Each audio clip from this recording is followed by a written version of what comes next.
From calling out Will Smith, For 30 years, he convinced the world he is a nice guy. to roasting Andrew Tate, Andrew Tate, to me, is a 14-year-old's idea of what a man looks like. to mocking Angelina Jolie. My only chance with her is if I black up and check myself into a Mozambique orphanage. All right, buckle up, because here are 10 glorious moments where celebrities got absolutely wrecked by Jimmy Carr. We're kicking things off with a Comedy Central special where Jimmy didn't just roast one celeb. Oh no, he went full savage mode and torched 3 of them. First up, Pete Davidson, who caught a burn so brutal, it probably left a scar deeper than any of his tattoos. Pete Davidson's here. I'm appalled that people would come here and make jokes about the sacrifice Pete's heroic father made on 9/11. This is not the roast of Pete Davidson's father. That was in 2001. Oh, that was dope. Wow. Yeah, that went from 0 to scorched earth real quick. But Jimmy wasn't finished. Next on his hit list, the queen of conservative chaos herself, Ann Coulter. And let's just say he didn't exactly tread lightly. Coulter. Here we go.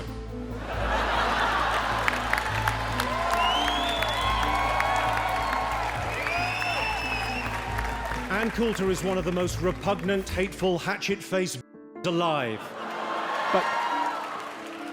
But it's not too late to change, Ann. You could kill yourself. Oof. Jimmy went for the jugular and then came back for the soul. Roasting her personality clearly wasn't enough though. He followed up with this savage visual. Coulter looks so much like a truck stop transvestite that I saw Jeff Ross run to an ATM just before the show. That's a lot to unpack. And just when you thought he was done, he carpet bombed her one more time. Ann Coulter's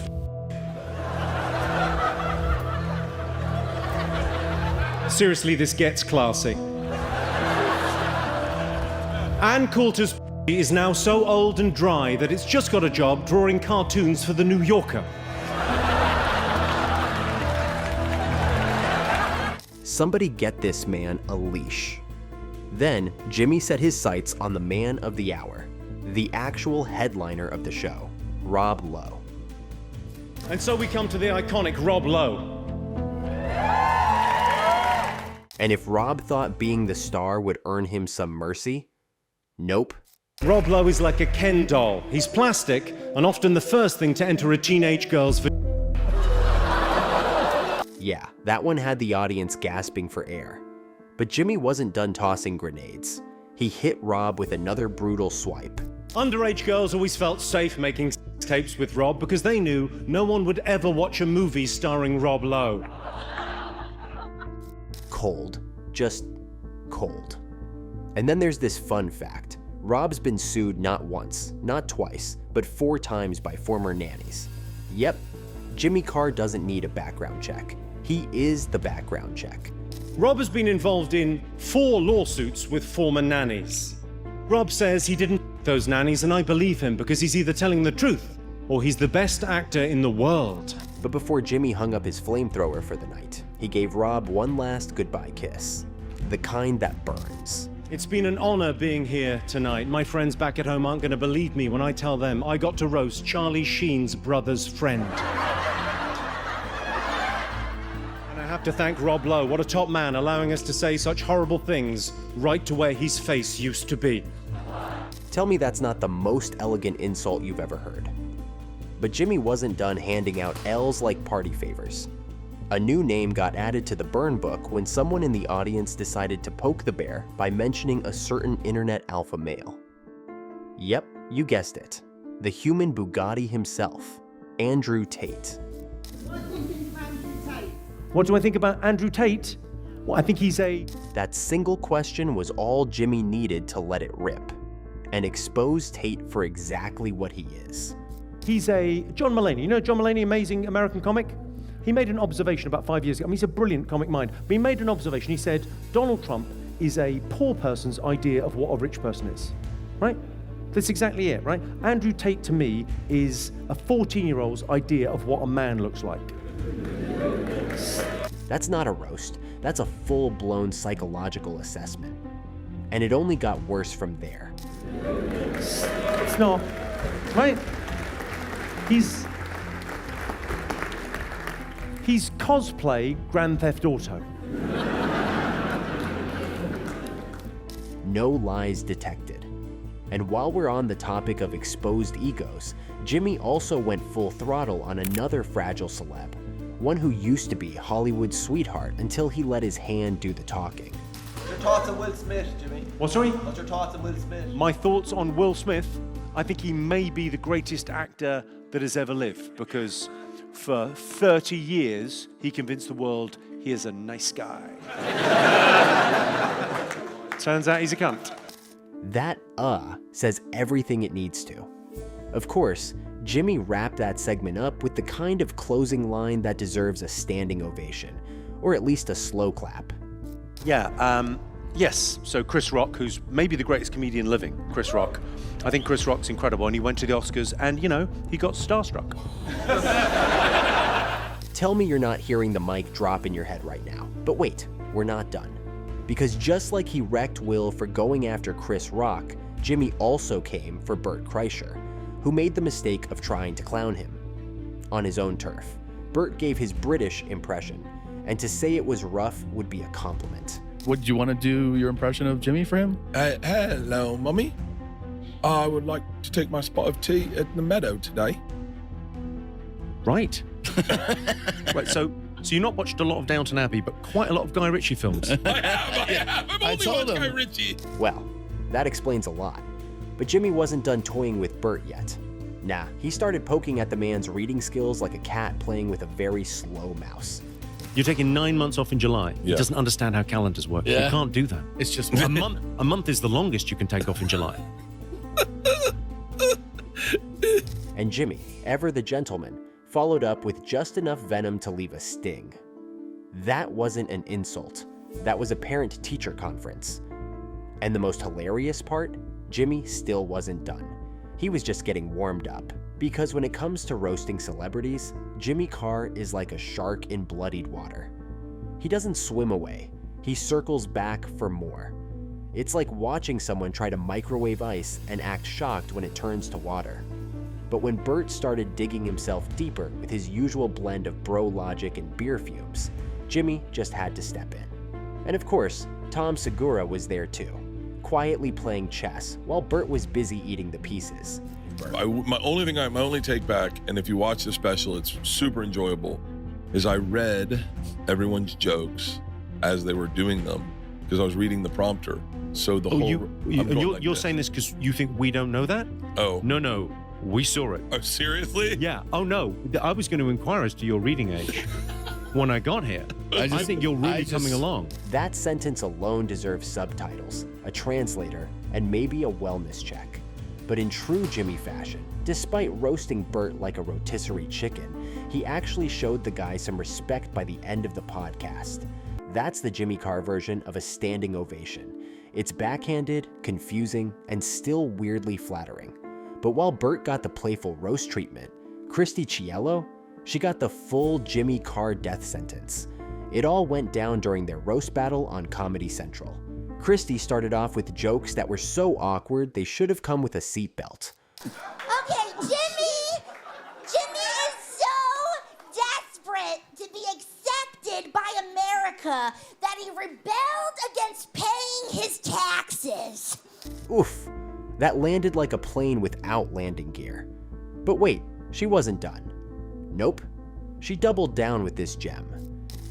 Now, if there is one American Jimmy reminds me of, it's Donald Trump, because they both are convicted criminals and their fans should know better. I got it out. Now let's ignore how that sentence grammatically assaulted us. Because Jimmy, he wasn't about to let that slide dot. When it was his turn, he ended the entire roast, and maybe Christy's self-esteem, with a single punchline. I was going to talk about Christy's career, but it's like trying to punch fog. There's nothing there. Nothing. And if that wasn't enough of a KO, There are ISIS sleeper cells with higher profiles. I looked it up on the internet and Google said, me either.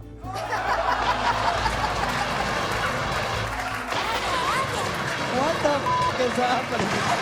What? What was that one? What? That's not a burn, that's a cremation. But while Christy may have barely survived one roast, Jimmy had no problem circling back to nuke another target. This time, P. Diddy. And not once, but twice. The first shot was a masterclass in subtle savagery. I'll be honest with you, love, I feel bad for P. Diddy because there's never been a worse name to have in court. And then came the hammer. Did he?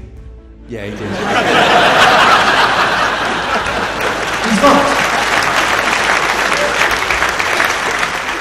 Ladies and gentlemen, Exhibit A, case closed. Jimmy wasn't done wrecking P. Diddy just yet. When asked to tell a P. Diddy joke, he didn't hold back. Tell us a P. Diddy joke. A P. Diddy joke? What's up? I don't think it's a laugh. Those P. Diddy parties made me sick. Seriously, the catering was awful.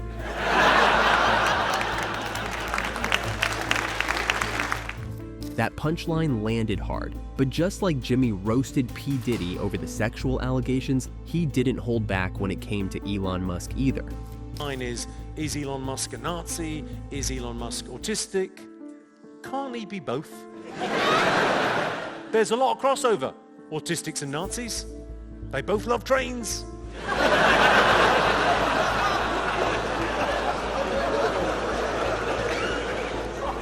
For the record, Elon Musk is not a fucking Nazi. It's just, you know, the internet goes to, he's a Nazi almost immediately. But Jimmy wasn't just there to roast. He clarified what he really thought about Elon. And Neil Brennan, my friend, pointed this out brilliantly in his last special, Crazy Good. If you're a genius, there's a little Salt Bay of crazy that comes with it. And he's maybe a little bit crazy, but he's not Nazi. He's all right. I've met him. He was a very nice fella. Great sense of humour. I tell you what, I'll prove it. I'll post this on X, and we won't have a problem. Hope. If I disappear, though, you know who did it. Still, Jimmy had more in the tank. On another show, he went after Elon for his nationality instead. Elon Musk is not a Nazi. He's a South African, and there is a slight difference. I'm not dissing Elon Musk. I'm not dissing South Africans. I love Elon Musk. I love South Africans. South Africans are great people. They are. What people aren't aware of it, though. They're not aware of it because everyone knows, French is the international language of love. But did you know Afrikaans is the international language of serious sexual assault? And just in case anyone missed the joke, Jimmy doubled down. What's that lovely South African phrase? It's romantic. Let's not turn this rape into a murder. Swoon. While Elon got flamed for his origins, David Hasselhoff caught heat for going after Jimmy's. It started with Hasselhoff poking fun at British weather. Yeah, thanks. I had a hard time understanding everyone, but I got to tour the country and, you ended up going out with a lovely Welsh girl as well, Yeah, my girlfriend is from Glynneath, and the weather's tough over there. The weather's tough everywhere. You have 2 winters over here. I mean, you have 2 it's like you have winter and July. Yeah, that's why the buttons on our shirt go all the way up to the top. Jimmy shot back immediately. When Hasselhoff tried again, this time taking aim at Britain's Got Talent, Jimmy didn't hold back. I haven't watched Britain's Got Talent this year until last night. I realized that the show is exactly the same as it was last year.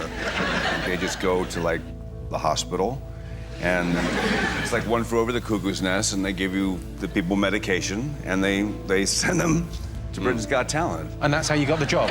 Even beloved veteran actor Stephen Fry wasn't immune. While Fry was doing his best posh documentary narration.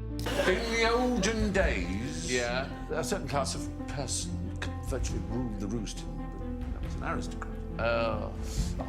Yes, absolutely shocking. And you had to throw yourself into the gutter if one approached you. Well, sometimes they had strong, stern, and absurd moral views. So they weren't allowed to walk. Well, yes, if you Side by imagine, side. I'm not having the working classes next to each other in the street, because it can only lead to touching. Jimmy stared blankly, then replied, "Unfortunately for Steven, things only got worse in another episode." Trying to recite a line about the Acropolis, Fry fumbled hard. In the olden days, a certain class of person virtually ruled the roost in Britain. That was an aristocrat. Yes, absolutely shocking people. And you had to throw yourself into the gutter if one approached you. Well, sometimes they had strong, stern, and absurd moral views. Fry tried to recover, but the damage and the punchline was done. I'm not having the working classes next to each other in the street, because it can only lead to touching. I know you think you're doing a voice, but that is how you talk. Just like Jimmy turned that train wreck into TV gold, he also mined his own weird dreams for laughs. I had a dream about her a couple of weeks ago. I'm not saying it was sexy. I had to get the sheets off with a toffee hammer. That's a weird joke, isn't it? Because at once your mind has to go, and, toffee hammers. But it didn't stop there. Jimmy took it further and called out Angelina's double standards. I realise I haven't got much of a chance with Angelina Jolie. She's with Brad Pitt. I've got a face like a potato. My only chance with her is if I black up and check myself into a Mozambique orphanage. Once again, Jimmy Carr proved that no matter how famous or beloved someone is, if they're within firing range, they're getting roasted. And there you have it, a savage highlight reel of Jimmy Carr turning celebrities into punchline piñatas. From Pete Davidson to Elon Musk, no one was safe. And that's exactly why we love him. Moral of the story, never mess with a British comedian who roasts for sport. And tell me in the comments, which roast was your favorite and which punchline was the best? Let us know in the comments. And please hit that like button and check out our other videos for more delicious takedowns. Subscribe to Beyond Woke for more glorious takedowns. Catch you in the next one.